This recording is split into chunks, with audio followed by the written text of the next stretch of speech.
hemorrágica secundaria a enteritis infecciosa.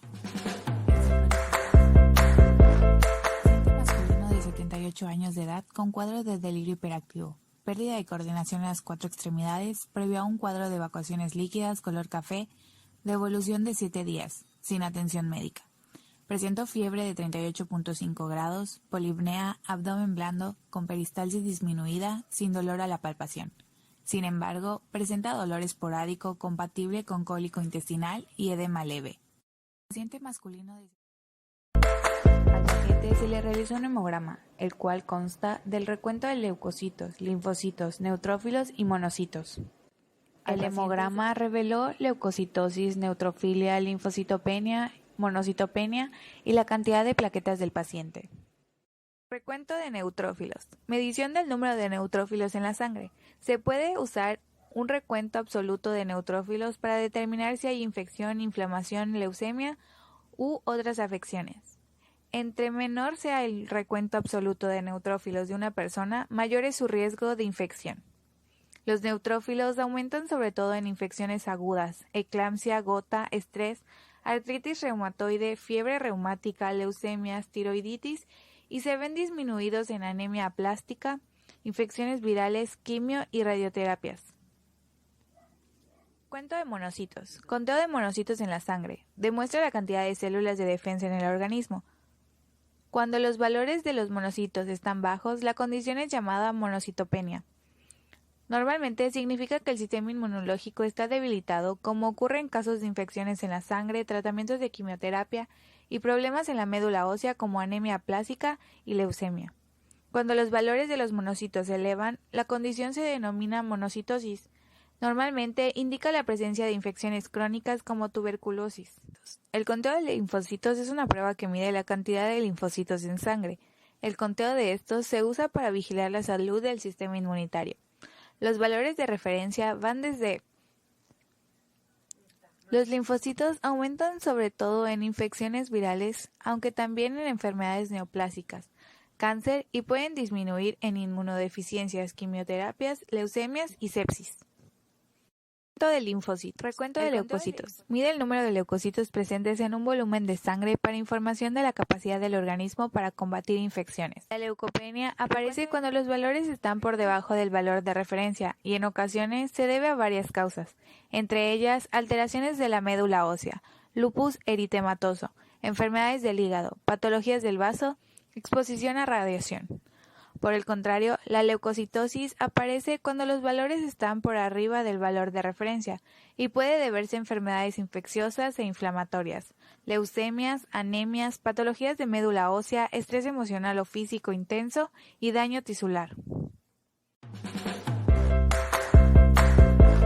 Las preguntas fueron: ¿qué citocinas encontraremos elevadas? ¿Qué pruebas específicas determinan la presencia de citocinas? ¿Cuál es el grupo de células que se van a encontrar en el caso de sepsis? Las preguntas... Bueno, en el caso de la sepsis, ¿qué citocinas podrían encontrarse elevadas? Pero realmente se aumentan básicamente todas. Y pues en el caso de la sepsis, volvemos a lo mismo, como ya hay una infección, ahora sí todo el organismo está tratando de defender entonces se llevan básicamente todo. ¿Y qué pruebas específicas determinan la presencia de citocinas?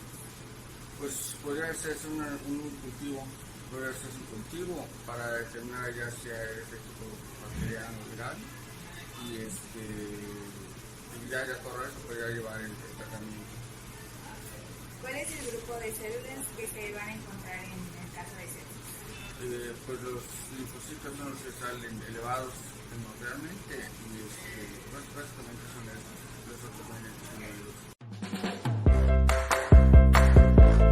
Las preguntas fueron: ¿cuál fue el motivo a nivel inmunológico que llevó al paciente a su situación actual?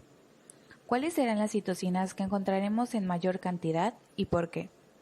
¿Podemos encontrar algún otro cuadro clínico similar al del paciente? ¿Cuál?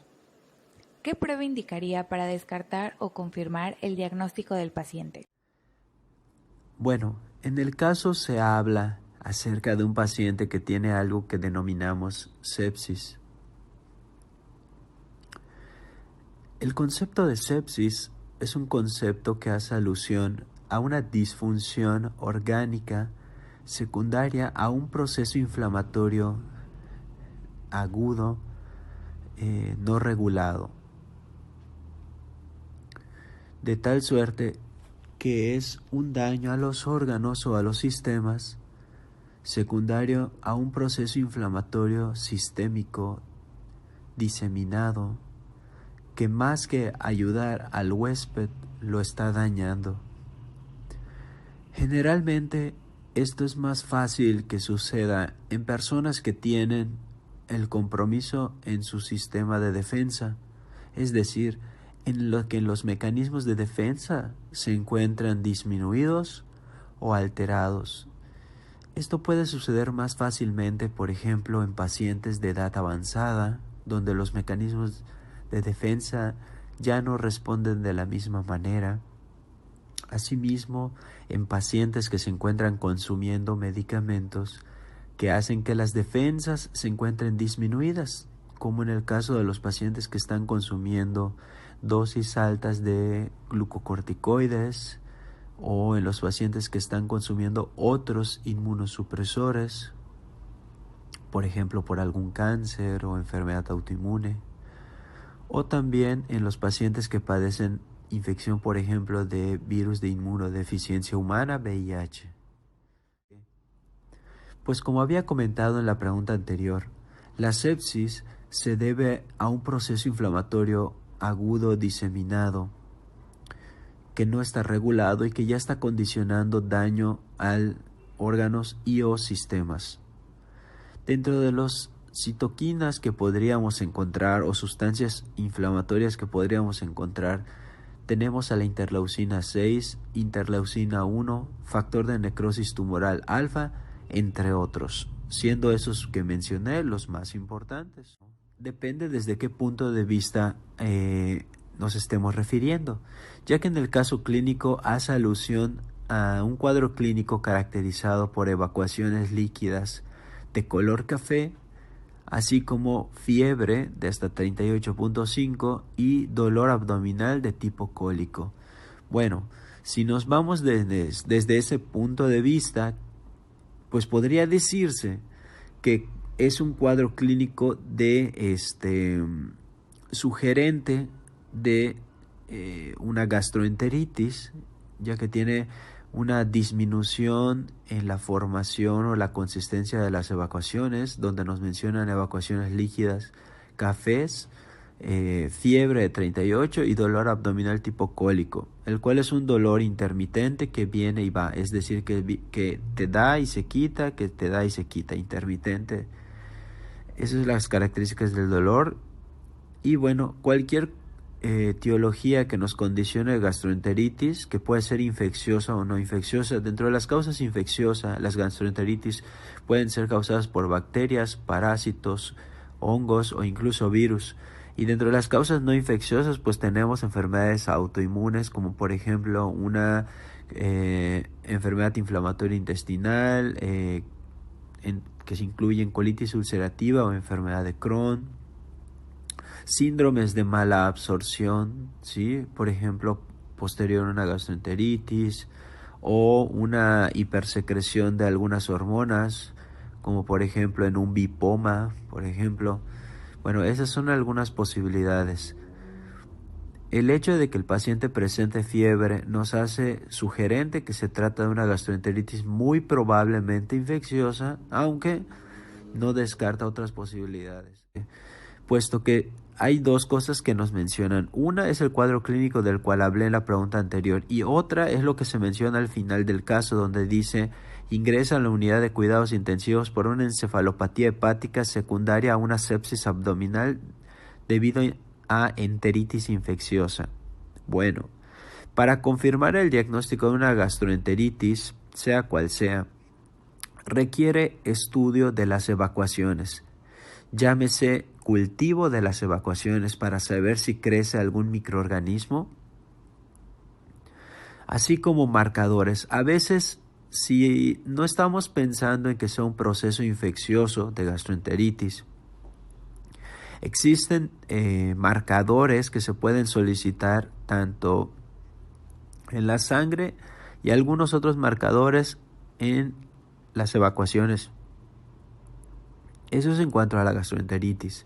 Asimismo, se puede pedir en las evacuaciones otros estudios como coproparasitoscópico, azúcares reductoras, nivel de grasa en sangre, osmolaridad en las evacuaciones, leucocitos en las evacuaciones. Esto para poder discernir si se trata de un proceso inflamatorio o una diarrea inflamatoria, una diarrea osmótica u una diarrea acuosa, para tener una sugerencia acerca de los microorganismos que lo pueden estar causando. Ahora, en cuanto a la encefalopatía hepática secundaria a una sepsis abdominal debida a enteritis infecciosa, la palabra encefalopatía hepática es un término muy general que hace alusión a un síndrome confusional agudo, es decir, en un cuadro en el que el paciente presenta desorientación, sea en tiempo, lugar, persona o situación. Bueno, las causas por las que un paciente puede presentar un síndrome confusional aguda son tan extensas que no me daría el tiempo en este audio, para poder explicar todas las causas de síndrome confusional agudo. No obstante, la posibilidad más grande de que por el cual el paciente se encuentra confundido o desorientado nos hacen obligado a descartar entre ellas una encefalopatía hepática, ¿sí? De tal suerte que la manera más adecuada u objetiva de determinar esto es mediante un estudio que se llama electroencefalograma. El electroencefalograma nos va a presentar un cierto patrón de ondas eléctricas cerebrales que son características y propias de la encefalopatía.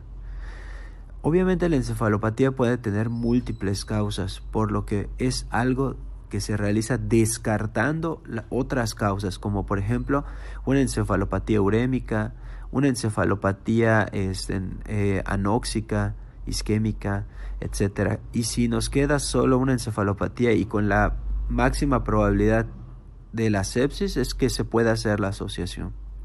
Pero la manera de objetivizar encefalopatía en sí misma es mediante un electroencefalograma.